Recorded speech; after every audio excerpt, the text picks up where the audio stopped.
So marami kasi nag-request sa akin na dapat nasa driver seat naman, no? So ito, magpapark tayo dito. Hanap ako ng space. Paano po gagawin? So dito na lang, sa pagitan nitong dalawang sakyan, no? Una, gagawin mo dyan, siyempre lalapit-lapit muna.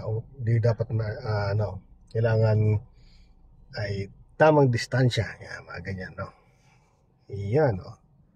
So at least mga 2 meters o 2 tao kasi dyan pag dumaan dyan.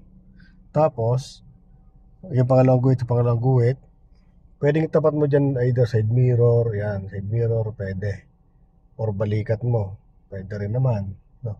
So, dito gagamitin ko muna side mirror, nakatapat doon side na yan. Tapos, turn ako dito, full turn, pakanan.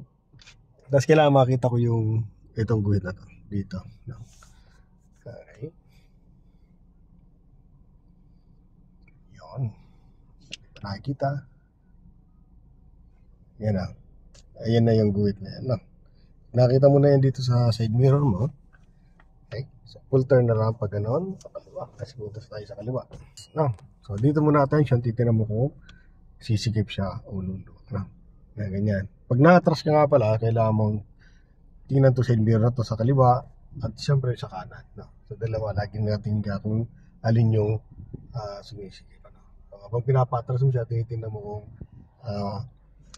sasabit ang both side, no? Tapos hintayin mo lang siya kung pantay ka na dito. Okay, dito ganito, yan. Ayun, no? Pantay na siya. So nakailero siya doon sa mga kotse. Tapos dito, gitna na rin. Ayan, no? Natras ka na, no? Yan. So habang natras ka, dahan-dahan lang syempre. Para sigurado na hindi ka dedar-diretso doon sa atrasan, no? Ganun lang. Ayun. Tapos dito ka dito na lang. O kaya yung side mirror, pwede mo pantayin yan. Ayan, no? So okay na to. So safe. Ganun din dyan, no? Ganda para sa distansya dyan. Okay. So kanina, tinapat natin yung side mirror dito sa side na to.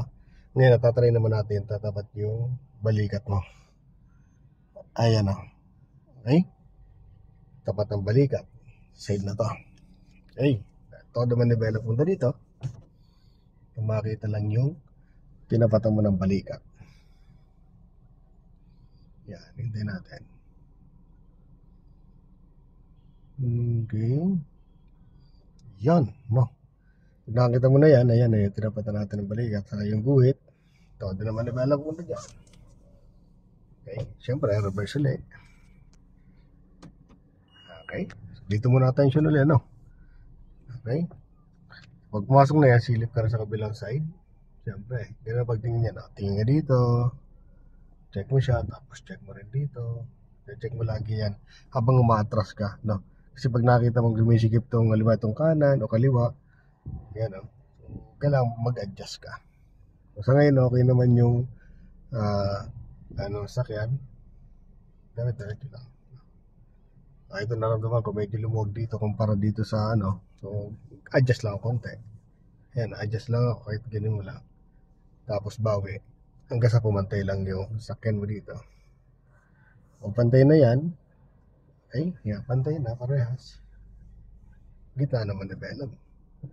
Ayan na, no? So hanggang sa doon na lang sa position. Okay. Yan, okay na yan, enough na to. Ay, ganun lang.